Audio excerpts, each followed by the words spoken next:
Hola, la paz del Señor sea con ustedes. Soy el Padre Miguel Ángel Godoy y les voy a compartir en este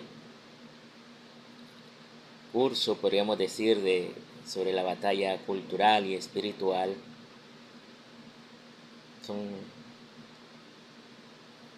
Voy a hablar hoy de un personaje muy importante de la Edad Media, que en realidad no se llamó Edad Media, se llamaba la cristiandad. Este personaje tan importante fue San Benito Abad, que vivió entre el año 480 al 547.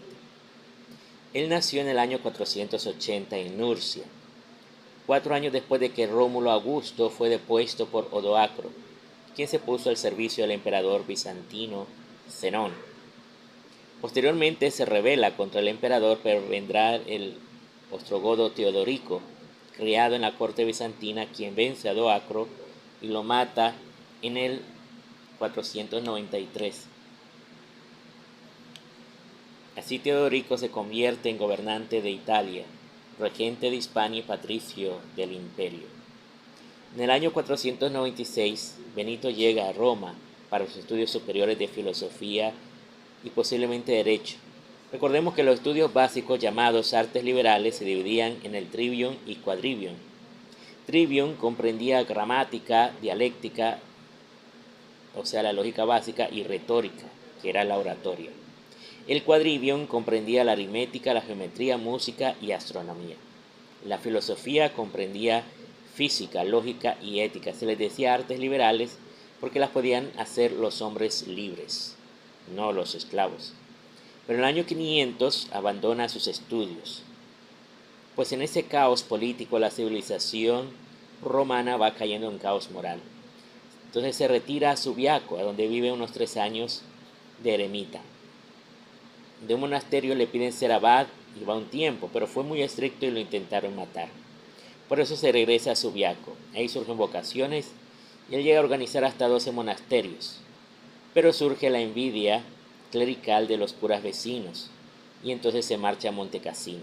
En realidad él no funda una orden, sino que construye y organiza un nuevo monasterio sobre los restos de un templo pagano. Así establece la regla ora et labora, que en el principio solo establecía la división entre las horas de oración, de trabajo en el campo o estudio, aproximadamente de 8 horas, y también 8 horas de descanso, y también la alimentación, los horarios, por ejemplo, el desayuno. Interesante esta palabra desayuno, porque es una palabra relacionada a la fe cristiana. El ayuno es una actividad cristiana. Antiguamente había ese ayuno eucarístico que era toda la noche. Entonces, después de la misa, de la Eucaristía, se permitía el desayuno, que también en inglés se dice breakfast, o sea, romper el ayuno. Los monjes evangelizaron el norte de Europa, o sea que llevan la fe en Cristo, que nos da la esperanza de la vida eterna y establecen la moral cristiana. Así van formando familias que viven en los alrededores de los monasterios. San Patricio, entre el año 400 al 460, evangelizó en Irlanda y se enfrentó con los magos druidas, similares al conocido Merlín.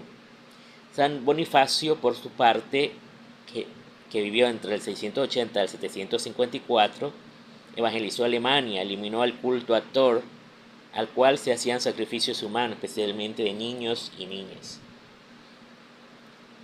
En esta época de cristiandad, en los monasterios se establecieron bibliotecas, donde se copiaban no solo textos de la Biblia, sino también de filósofos griegos y latinos. Surgen las escuelas. Carlomagno, el emperador que vivió entre el 742 al 814, pensando en una mejor administración de su imperio, establece la escuela palatina, impulsado por el monje Alcuino de York, con los estudios de las artes liberales, trivium y quadrivium, ya mencionados. Después escribe una carta en el 787 a todos los obispos y abades de su imperio, solicitando que todos los monasterios y catedrales de su imperio establezcan escuelas similares, y en ello va a insistir en el Concilio de Aquisgrán, en el 789. Así se da el renacimiento carolingio, el cual era abierto a todos, ricos y pobres.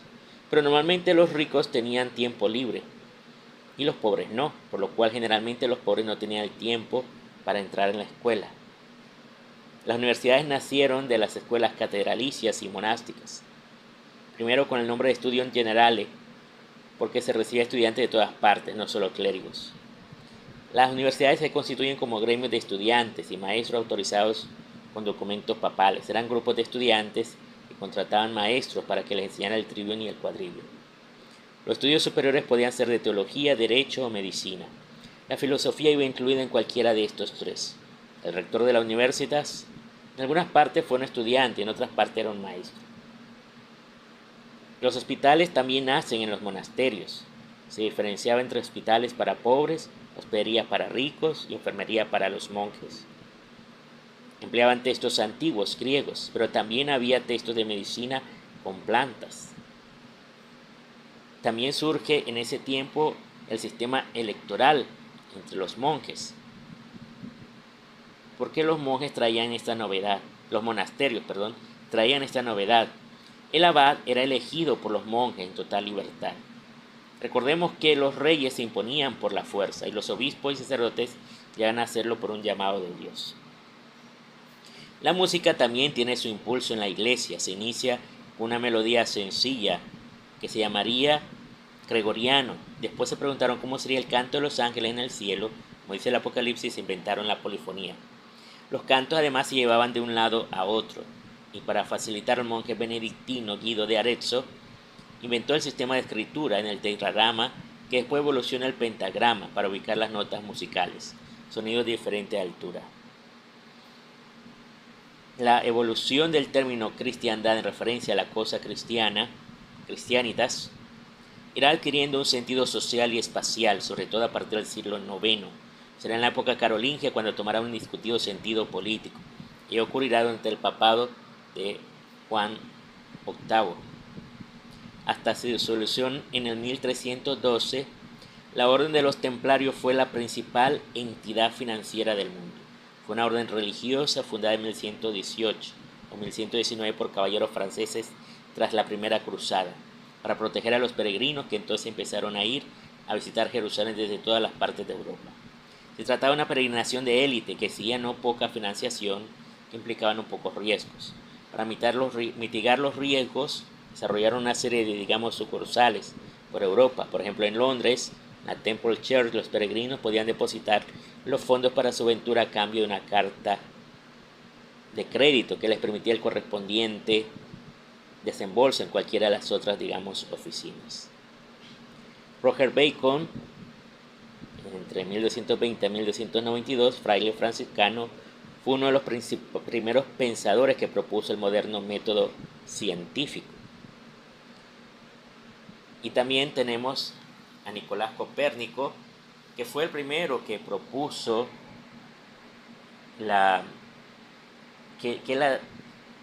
no era el Sol que giraba en torno a la Tierra, sino la Tierra que giraba en torno al Sol. Eso lo hizo en base a unos estudios matemáticos que hizo, porque no tenía los instrumentos para poder demostrar esto. Pero sus estudios matemáticos le mostraban que era en realidad la Tierra la que giraba en torno al Sol. Esto es lo que se va a llamar el giro copernicano, que después va a impulsar la ciencia que vamos a ver, por ejemplo, en Galileo Galilei, que ya con sus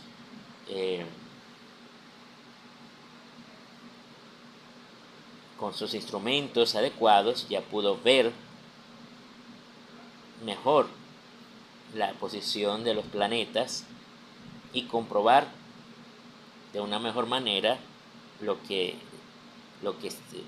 se estaba afirmando, ¿verdad? con los telescopios.